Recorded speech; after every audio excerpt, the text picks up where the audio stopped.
Everyone, happy Saturday night. Hope your weekend's going well. So the market pulled back a bit on Friday, but we're spotting some fresh opportunities here, especially in CTM stock. We're going to go over this company here and BBAI, and I just wanted to jump on here for a quick update. And if you want to catch us live as well, trading at market open on Monday, it's the second link below for StockMate, and a free t-shirt is included there. Thought I would mention it as we do have a sale there that's expiring soon. Don't miss it.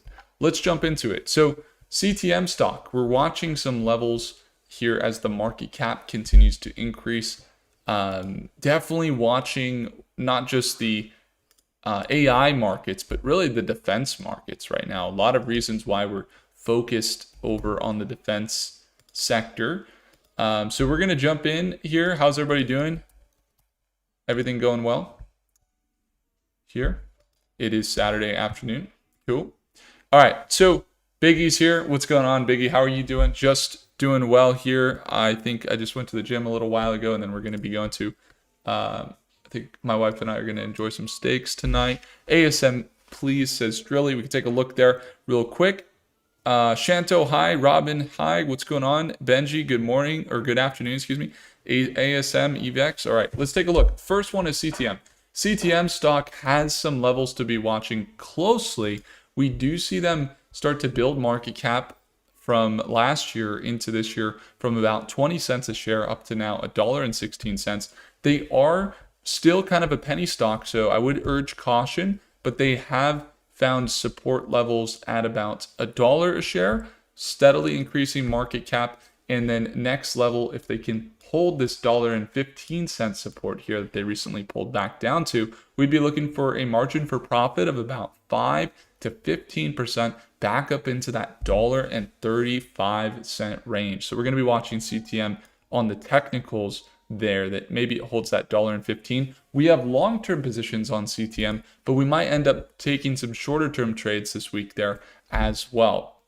Why we're watching them from a market perspective, big beautiful bill really increasing the demand for defense contracts here. We do see that from CTM's perspective right now, they're not only raising money and increasing their revenue, as we'll get into in a second, financially, but they also have agentic AI that they're building for the government, and they have a contract that's over $100 million they signed earlier this year there. You can see that award of $103 million contract.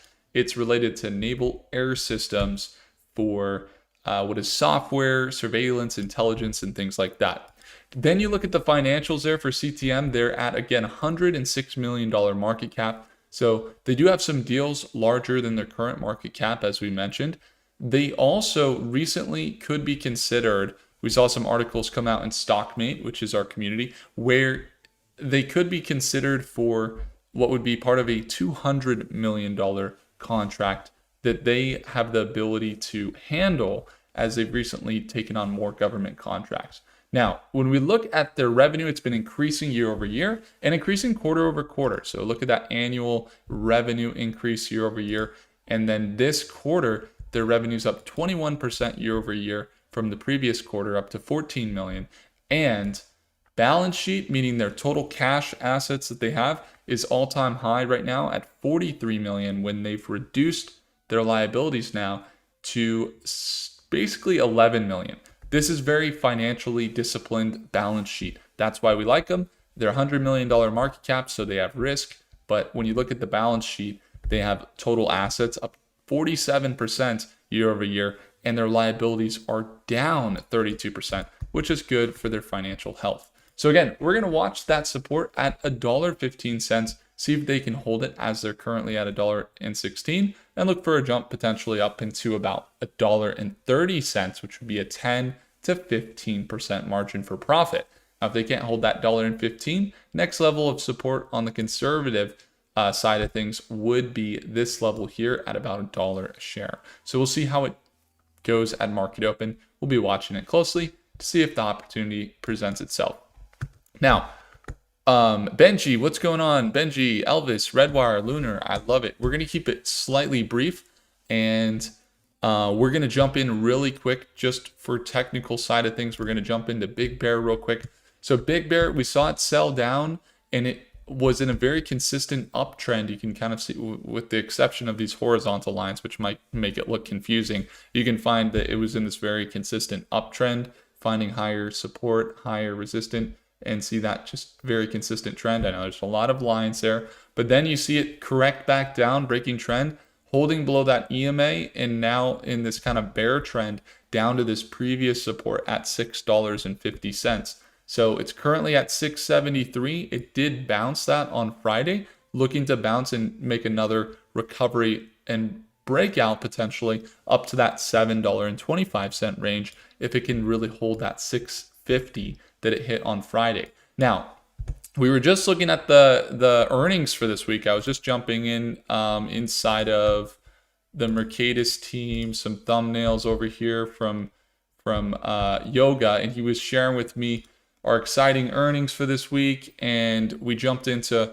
some of the targets. It's been quiet. I don't think there's any big companies that are reporting earnings this week. Not any big company or market drivers this week. Kind of quiet like last week. So as far as market direction, if we do see it quieter today, maybe kind of like slowing down a little bit for the next week or two before when big tech earnings hit, those are going to be good times to be watching the market here.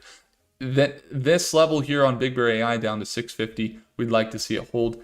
If it doesn't hold, again, got to look at that trend there where it's kind of holding below the EMA. So confirmation it's recovering, I would look for a break above about 680 potentially on Monday. So we'll be watching those levels closely. Now, again, with Big Bear, when we're looking at the modeling and all those things, aggressive expansion, looking to heat up with their revenue. But we do see them come out with new real world usage deployments of their VeriScan, their facial scanner. So that's why we watch them as they are deploying those VeriScans pretty aggressively into airports, these things right here. And we're traveling quite a bit for different conferences for quantum computing or space tech. And I've gone through Denver International Airport, and we see them all the time. We see this tech here scanning your face. You guys might have seen it as well, as they're going directly to the airports, the airlines as well, which is a pretty smart move there. So a lot of reasons to be watching them right now, but again, just seeing if they can hold that $6.50 range. The next company we're going to take a quick look at here looks like Drilly jumped in with ASM. We can take a quick look. I'm not familiar with this company. They've been on a very consistent uptrend though. So let's take a look here for Drilly. But Drilly, let me know, why are you watching this stock? Okay, gold mining. All right, got it. Gold mining. So gold mining company, they've had positive revenue and positive net income. Looks like it's increasing year over year. They do have market cap at 750 million. Okay. So when you look at the quarterly revenue of 21 million and the balance sheet here of 174 million, it actually adds up pretty nicely. PE ratio still a little bit high. For example, CTM stock looked slightly more favorable given where they're at with their financials. But yeah, I mean, gold is seeing more of a interest as currencies get a little bit uncertain given the eruption of Bitcoin and cryptocurrency and all those things, because people are saying, well, hey, we like Bitcoin because they don't print it, let's say, or we like gold because it's something that the government might have a lot of, but that they wouldn't print money or that they can't do so and so. Now, it's just a part of being independent as an investor, as a holder, that these markets oftentimes are going to be good long-term markets. So looking at the company, you can see that growth kick in. Right now, given where their chart is at and everything else, it looks like they're not the best deal. If I'm going to give you my outlook on the technicals, Drilly, you can see that RSI here on the overbought side, MACD way overextended, way up here around 529. It would make more sense just kind of looking at the trend here that they would sell down. Right? You look at this level here, see that support, rising support over the last year, and then you get that resistance up there around $5.30. Consistent uptrend for sure, But do you see how it's at that resistance? Probably a little bit more risk and probability that this stock would correct at least down to this previous resistance here at around 480 before continuing up. And not necessarily, if you're going to be in a short-term trade, that's fine. I don't know what your plan is. Are you long-term? Are you short-term? That matters.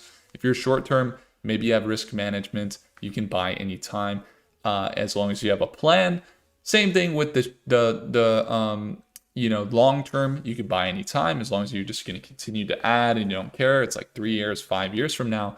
But as far as stacking the probabilities in your favor and making sure you're getting a good entry, those types of things, probably would look for a sell down here of about 5% down to 480 or even down to about 460, another 10% drop if we're going to see them conservatively and kind of in a healthy way continue their overall uptrend there. So that's how I would approach it. But yeah, not a bad market. Definitely, we see demand for the market they're in. Next stock we got on the watch list here is going to be RDW. That's going to be for Elvis, and we had some other people saying they wanted analysis of this company. So last time we were doing an analysis on Redwire, we are looking for them to hold that $9 range because as you can see, they have a support around $8 a share and they have a resistance level here around $9.50. Now this company has a lot of fundamentals working for them as they're in the space tech market and they recently signed some new deals that are really favorable for the company of their size that they're at right now. Their current market cap is at 1.3 billion. And while that might seem kind of big, you can see that their revenue is around 60 million a quarter. It's not anything super impressive, but you do see it, that blue revenue increasing year over year. Revenue is not really, a showstopper. 300 million a year. Okay, their market cap's not too bad, 1.3 billion. That actually seems okay. But where I think they could be undervalued would be looking at how they've cleaned their balance sheet up. They previously had more liabilities than assets in 2024 at 344 million in liabilities, okay, and just 292 in assets. But then into 2025, a couple things happened. First, their assets surged to 1.5 billion. So they have a greater asset stack right now than they do of current market cap. Then their liabilities here at 448 million, they might be up, but you could see they have runway.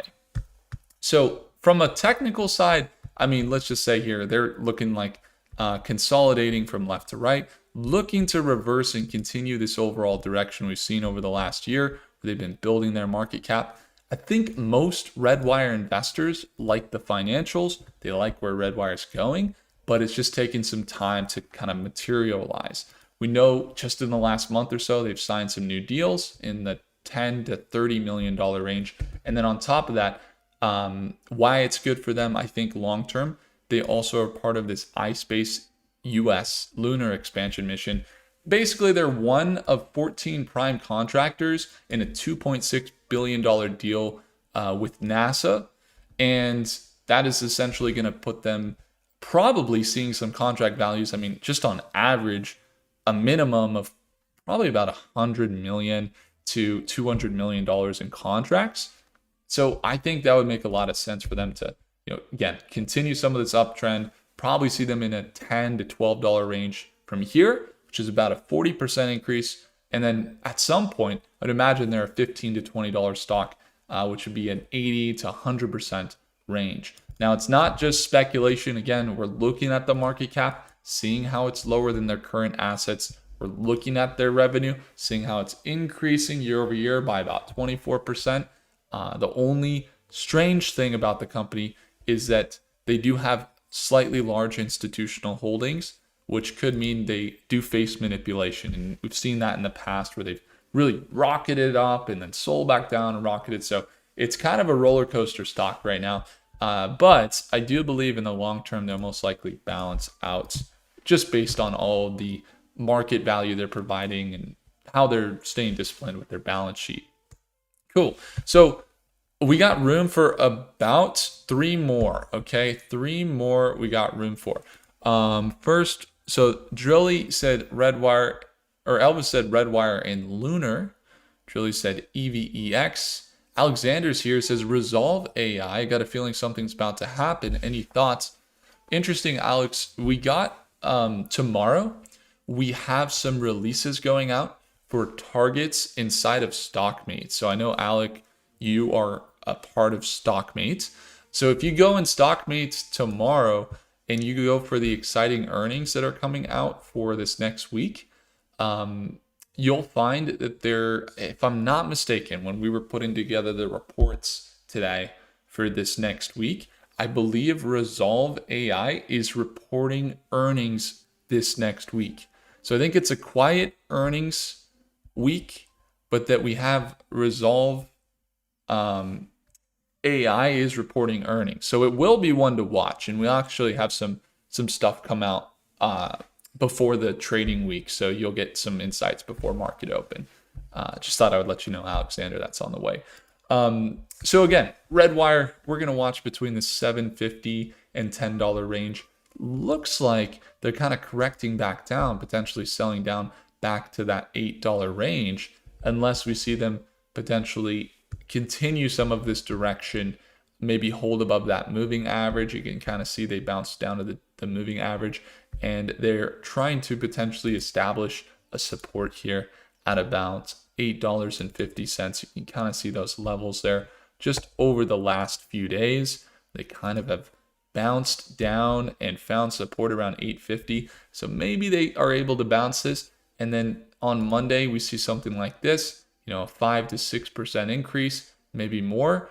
But I would watch that $8.50 range. It's about 2% down from where they're currently at, and just see how that level holds. Kind of give you an idea of where their direction is on the short term. Long term, though, with Redwire, I think they're a great play. Just a matter of kind of seeing the materialization of their financials really transmuting into what would be the valuation that we could most likely see them at, which would be in that $10 to $12 range. But again, we'll have to see. The other thing that we could do is actually pull them up here in Mercatus. I'm actually really curious to see how that comes out, and we'll get an idea on the projections.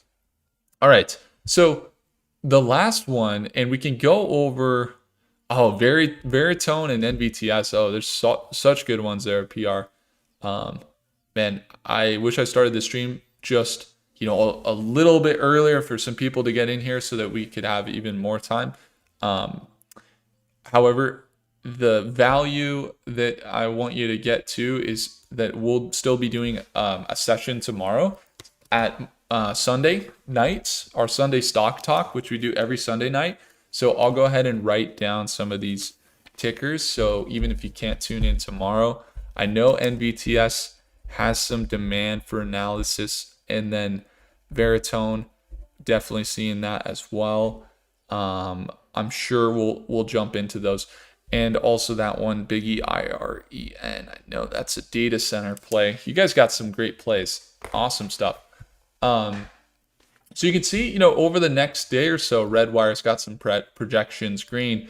Over the next 4 hours, or potentially at market open, and we're looking at a dip according to Mercatus.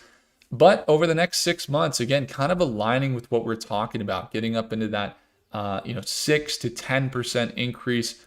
And then over the next 6 months, potentially a projection here, according to our AI, considering the financials and the SEC data and all of the balance sheets and all that we're seeing a projection potential here of about 15% and about up to 20% over the next year. So again, fairly bullish on Redwire from a longer term perspective, but even on our model, like we could see some downward projections here over the next few days or so. So just kind of looking at the levels, that would kind of indicate we're going to see it down to $8 once again, potentially. So just watching there.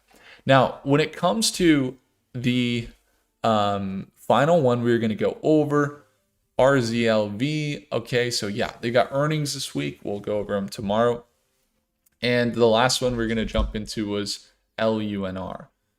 So LUNR is going to be over in space tech. They are a company specializing in building infrastructure in space. And we had a few people. We saw Elvis looking for LUNR. We had a few at the beginning of the stream as well. And we've seen them, we've been kind of projecting for a while they were going to continue this uptrend. So we've been looking for this bounce down from about $8 a share up into about $14 to $15 a share, which is about a 65 to 70% potential increase. So far, it's made about 17% of that on its way up. So part of the reason why they're seeing some momentum is because, first of all, space tech is getting more investments from investors right now. We're seeing not just retail, but institutions seeing a lot of potential in lunar, in the infrastructure. And the name of their company, or their ticker symbol, is LUNR, but they're Intuitive Machines. And some of their focus is around the infrastructure for places like the moon. So they're actually doing some cargo and resupply and even human lunar operations. So they're doing data transmission, launching devices for communication onto different planets. And they also have recently secured some new contracts in the space tech world. They have 4 NASA lunar missions, and they recently raised about $300 million back in August. And on top of that, secured a $9.8 million contract earlier in the summer for phase 2 of a government contract to advance orbital transfer vehicles. So kind of imagine like you are having all this new infrastructure going up in space. You guys might have heard of Starlink. You might have heard of what's the other one? Knice, or Black Sky is launching satellites, or Planet Labs. They're doing surveillance, and you got the International Space Station and all those things.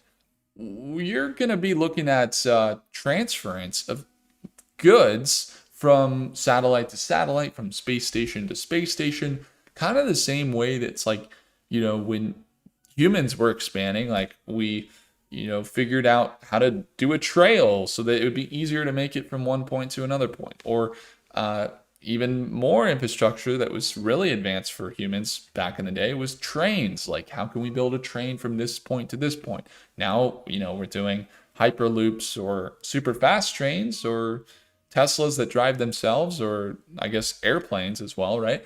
But ultimately, like, space is going to require the same type of movement in space. They're going to have that transportation.